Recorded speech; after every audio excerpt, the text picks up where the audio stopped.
1984 is about totalitarianism. A totalitarian government is one that tries to control every aspect of life. How people spend every minute of their time, even in private, who they can associate with, what they're allowed to say.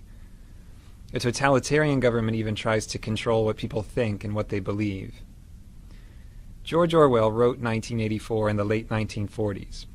What he knew about totalitarianism was based on the Soviet Union and Nazi Germany. Those governments had come into being not that long before, and they weren't very well understood yet. What Orwell was trying to do with 1984 was to give his readers a clear picture of what life would be like if a free country like England were under totalitarian rule. 1984 takes place in London. The London in the book is a depressing place.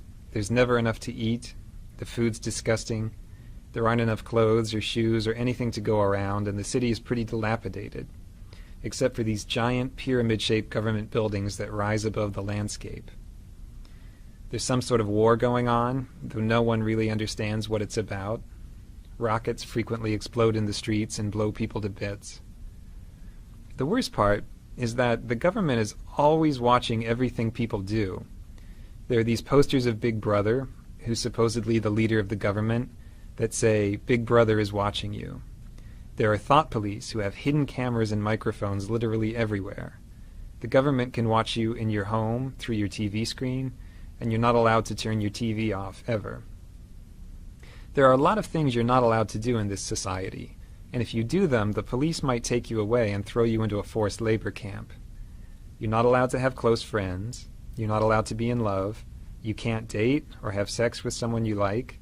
You're basically supposed to save all your emotional energy for the party being the government. Then there are things you have to do. You have to watch the government programming on TV, most of its news, some of its exercises. You have to attend pep rallies, including this one called the 2 Minutes Hate. So it's hard to even have time to think your own thoughts, because they're constantly filling your head with propaganda. The main character of 1984 is Winston Smith. He's 39, he has a job in the government, and he lives this horrible, dreary existence without any friends or anyone in his life. At the beginning of the book, he starts writing a diary to talk about how much he hates life in his society, even though writing a diary is one of those things you'd be killed for doing if you were caught. The diary is his place for thinking about his society. It's a place where he tries to imagine if life could possibly be different from the way it is. There's no way for him to know if things were ever different before, because the government has changed all the records of the past and rewritten all the history books. At the beginning of the novel, there are two other people who matter to Winston, and he doesn't even know either of them. One of them is Julia. Julia is this attractive young woman who works in the same building as him. She's some kind of mechanic. Winston basically hates her. He hates her because she's pretty and he can't have her, but he also thinks she's the sort of person who would turn him into the thought police. So he's afraid of her, but also sort of fascinated. The other person he's interested in is this portly guy named O'Brien, who's a member of the inner party. That means he's a boss, much higher up than Winston.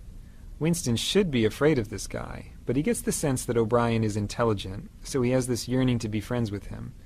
He thinks O'Brien would understand how he feels about life.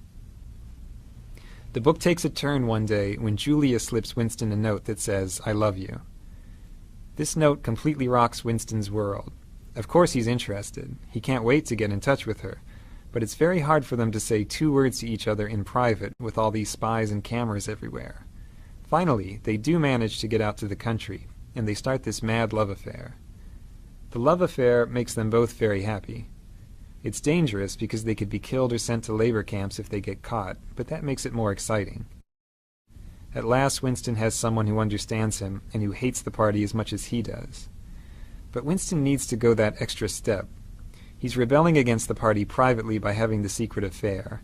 Now he wants to go to the next level and be an active rebel against the government. He gets his chance one day, when O'Brien invites him to his apartment to look at something work-related. Winston takes a leap of faith and guesses that O'Brien must be part of the rebellion, because no one invites people over to their home. It just isn't done. So he and Julia go to O'Brien's house and confess that they want to be rebels, and O'Brien says, "Yes, I'm a rebel too," and we all read this book that explains why things are the way they are. Winston reads the book, and he's blown away by it. Unfortunately, right after he reads it, the thought police bust in and arrest him and Julia and carry them off to the Ministry of Love to torture them. So we learn that O'Brien wasn't a rebel after all. He just wanted to catch Winston. In the Ministry of Love, they torture Winston in all sorts of horrible ways. They break his bones in his teeth, they use electric shock, they starve him, and on and on.